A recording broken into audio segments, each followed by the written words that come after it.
Good afternoon, everybody. We've got the Michael Price family UCLA women's head basketball coach Cori, joined by juniors Kiki Rice and Lauren Betts.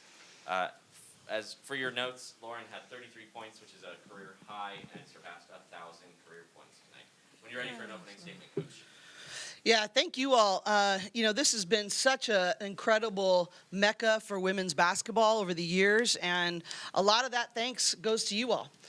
Telling the stories of the great traditions here. I coached against Maryland when I was at Florida State, and now obviously I've been here a few times at UCLA, and there's just a consistency of tradition here that supports women's basketball, so thank you all for that. Secondly, I want to just say that Brenda Fries has been really good to me. She is classy, she's a great coach, and she one of the first people to reach out to me when the fire started, and has always been a person that cares about the right things. And I just want to say that I really appreciate her, and she's a classy coach, and so I want to say that. Lastly, I love the tradition of history of women's basketball from both of our programs when we meet, and I think we have to celebrate that. All the people in the incredible history long before Brenda and I were at the positions that we're in, the tradition and how our programs met, and the people that came before us, that we stand on their shoulders. And so I just think this is not only a great game because both teams are really good right now, but we have great pioneers for women's basketball in the history of both programs, and I think that is worth being acknowledged. Hey, y'all. Kareem Copeland, Washington Post. Lauren, obviously a career day, 14 from 15 in the field, from the field. Didn't seem like once you got posted up, didn't seem like they could move you out of the paint. Just what was working so well for you today, and when did you kind of start to feel it? I don't know, did you feel like it was one of those days when you walked in the gym, or did you kind of feel it as the game went on? No, I just kind of let the game happen to me a little bit. I thought, my guards, Kiki, did a great job today just finding me in transition, but I think it started with our defense. Once we started getting stops and we, just locked in on that, I think it just created easier touches for me in transition. So I have to just shout out my teammates for just, creating those opportunities for me, but I think it just started on the defensive end.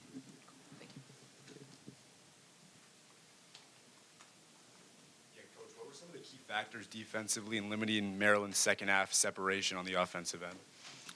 Well, the difference was we started getting stops. You notice if you look at efficiency, when we held them, we were also more efficient on offense. And so I just thought we had that third quarter was the difference. We came out. We started the third quarter with a kill, which is 3 stops in a row. And I think we just had a mindset of we didn't care how it was going to happen. We were going to force really difficult shots. They still got a few more offensive rebounds than I would like. But we found a way to finish it off with a stop even when we gave up boards a lot of the time. But, I just think that we're a really good defensive team when we're locked in, and we're very versatile. We can switch so many screens and not have huge demands in terms of mismatches. But I also have to give credit to London Jones. For her, she sort of starts the discomfort for the offense, the way she pressures the ball. And then if we can finish it off with some of our switches, but I just think her intensity and willingness to pressure the ball was a big piece of how we were able to wear them down. Yeah, Kiki, how do you approach kind of running the offense as the point guard with such a dominant big like Lauren? How do you kind of get you guys into the sets and make that work so well like it did today? Yeah, it makes it easy for sure. I always have someone to pass in there too. Lauren catches everything, and I think that's one of her best skills in there. Catch lobs, any kind of pass you throw at her. So I think it makes it really easy just to initiate the offense, and just the fact that we have so many threats across our entire team. You have to guard us on the perimeter. You have to guard us really everywhere. So it makes it a lot easier for sure. Kiki, this kind of being sort of a homecoming game for you, can you kind of just talk about what that experience was like today? Yeah, it was fantastic.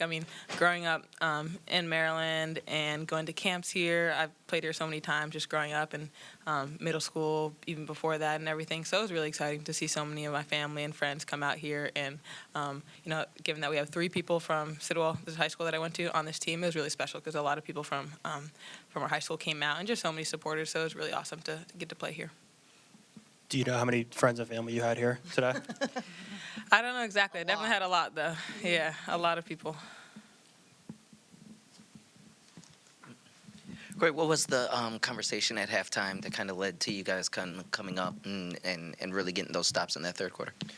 Yeah, it's about pride in our defense and doing it without fouling and understanding how we're built. I think it was sort of a reminder. You know, we talked about Lauren is like, you know, she's killing it in there. And so if she doesn't get a touch, someone else needs to be wide open. And they need to commit multiple people. So recommitting our shot selection, part of the reason we were giving up buckets on defense in that second quarter was because we didn't have as good a shot selection in that second quarter. And so when just reminding them, okay, what got us here? When are we at our best? What's the game teaching us? How do we respond? And we just really challenged them on the defensive end of the floor. And if we were going to be effective defensively, we had to do more off the pass, less off the dribble, and we had to get the ball inside first and have better shot selection.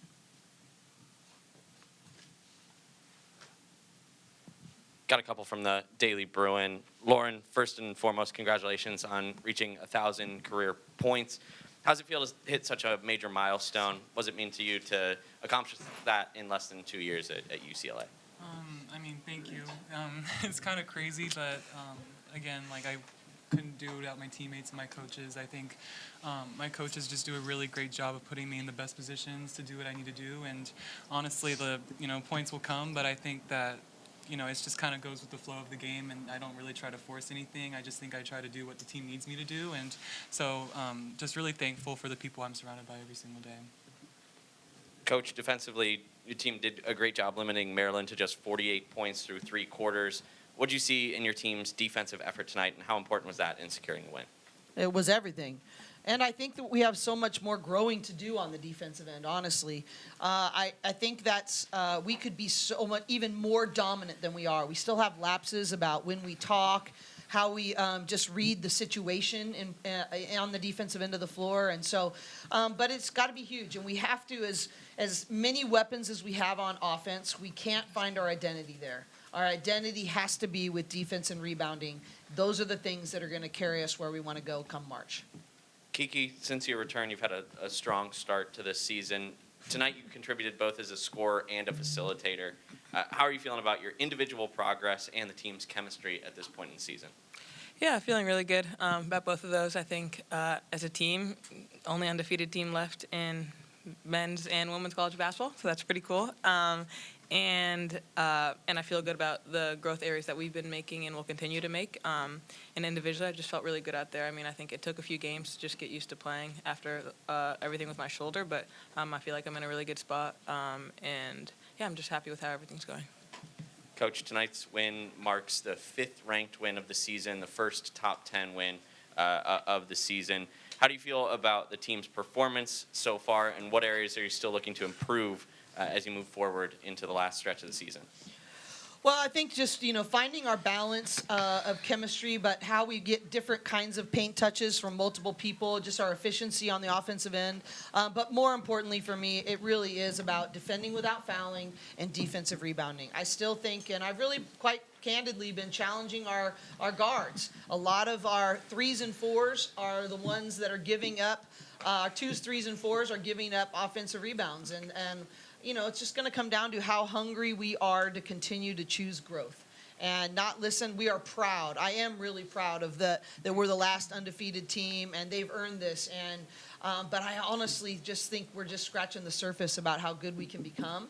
And I just want us to focus on growing every day and making each other better. Hey, Coach, Joe Yashroff, Montgomery Community Media. You're number 1 in the country. What is it like being number 1? You can't hide. You can't sneak up on anybody. You're getting the best shot every team has. What is that like for the team and for you to prepare every game? Well, I think I expect the same things of me that I would expect of them, to focus on getting better every time. And to, this is definitely new territory for all of us, right? It's never happened in our program's history. There's actually only been 26 teams in the history of the polls that have held that spot.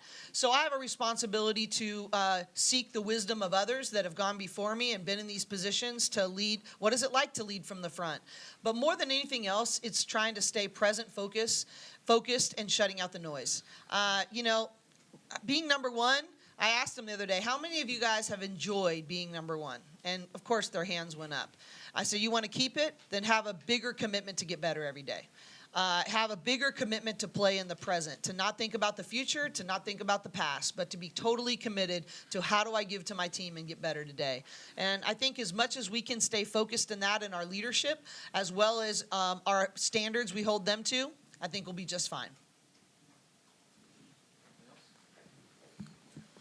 Coach, you mentioned at the beginning, but could you delve a little bit into the just the growth of the women's game and what you've seen? Big crowds. It's not just a one-off. It's like it's happening so much So many and so places. frequently. Could you talk about the evolution from your eyes, what you have seen? Yeah, you know, I've been doing this. This is my 32nd year of Division I coaching, and what a joy to watch the fruit of our labor, so to speak, for over a long period of time and over multiple generations. And, you know, I think that, you know, both of these guys, I remember recruiting them, and they were mature beyond their years. They didn't just want to do something special at UCLA. They wanted to see the game go to new and special places. And they're getting to do it and live it and witness it, and so am I. You know, I think we can't. I have a phrase with our team all the time: you can't get tired of doing it right. I don't think we can get tired of fighting for more exposure, for telling more stories about these incredible women, for praising the crowds and doing more and more research about what's capturing this audience. And we got to continue to move it forward. But we can't quit. It's an incredibly prideful moment for me to see sort of the tipping points of how people are getting excited about women's basketball. But we're not done yet. We got to keep moving it forward, and we got to keep telling their great stories. Thank you guys very much. Appreciate your time. Thank you. Go to the masses. Go to the masses.